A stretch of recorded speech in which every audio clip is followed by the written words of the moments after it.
Now I'm back for a second clip, got a little bit more time because I restarted the phone again. Anyway, I've just clipped back the sedge that's in the pond. I made this tiny little pond some years ago, and I've just clipped it so any new growth is going to be fresh. It's nice and compacted now.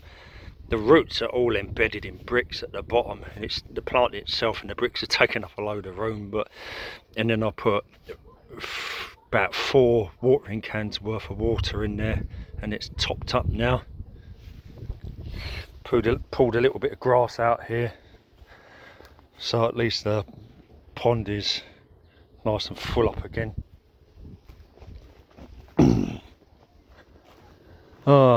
This is the plum that I put in the time before. Plum Avalon. And I've added the soil to the top. There are still traces of red ants there. Still hoping they'll leave. I don't think the queen's about anymore. I'm hoping they don't end up in here. And I've scraped around the base of the pear tree.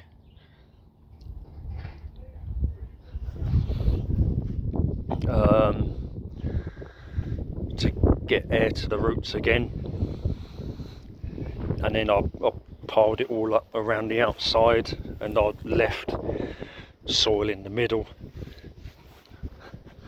Like I said, I've got to bring the tiller, I've got to go around the edges, make the small ditches or swales. But yeah, Avalon, plum. I've just got a horrible feeling that I'm going to lose this conifer eventually. See, this tiny little branch here looks to be going the same as the middle did. I don't know why this crap happens, to be honest. Right, this I just gave that a drop more water, and that's another Picea glauca. And I've planted the apple tree.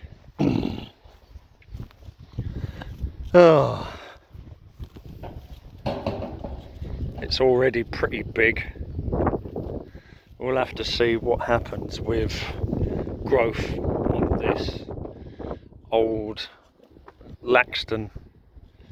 If it's a bit weak this side, I might even just cut it back a little bit more, not by much, but I need to make room for this Lord Darby cooker. I would have loved a Howgate Wonder. Howgate Wonder is the best one. Used to have them at the ruined sports centre at Annaley. There's still one left. That is it though. Only because a tree threw itself a lifeline and came back up again. But I've planted it.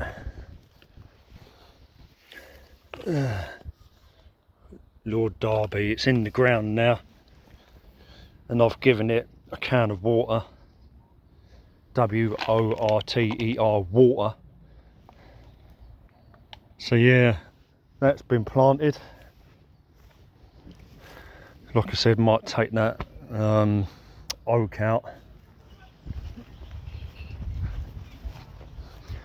There's another one here as well, little oak. I might dig that out, plant it somewhere else.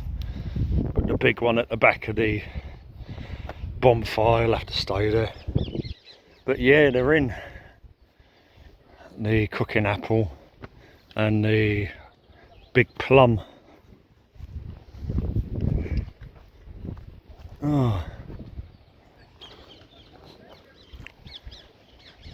You can see the Mirabelle plum is beginning to blossom. This is just a little one.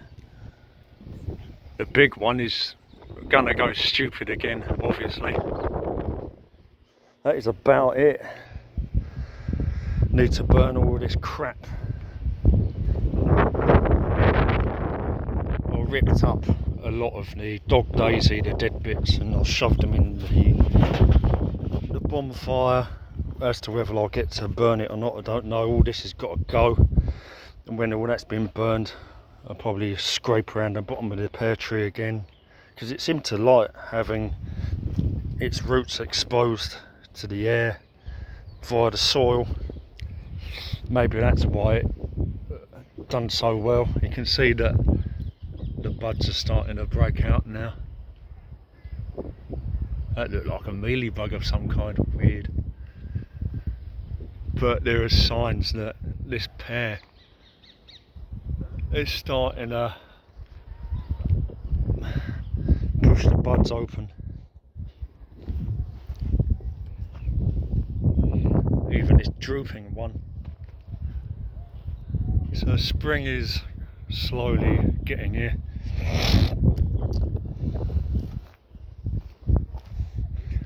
The sun's gone away now, but when it was sunny, the Corners midwinter fire was really going for it.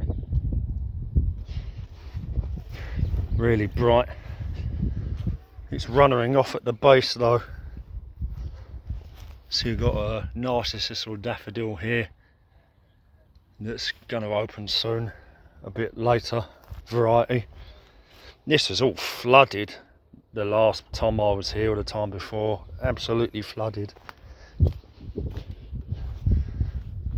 So I wonder if I should actually interconnect this with another ditch, make another ditch on the surface, because that was awful. But yep, the trees are in, the plum and the Lord Darby cooking apple at the back, and of course the birch went in at the old flat in the front garden. And that is about it. Not feeling too bad. I think Linda just sent me a text message saying about Ishmael, told us some information about builders coming round, so I better take a look at that message. I'm going to make my way out of here now, maybe get a drink or see what happens, but yeah, not doing too bad now. Oh, I just wish I could spend more time here, you know. It's just cutting the grass.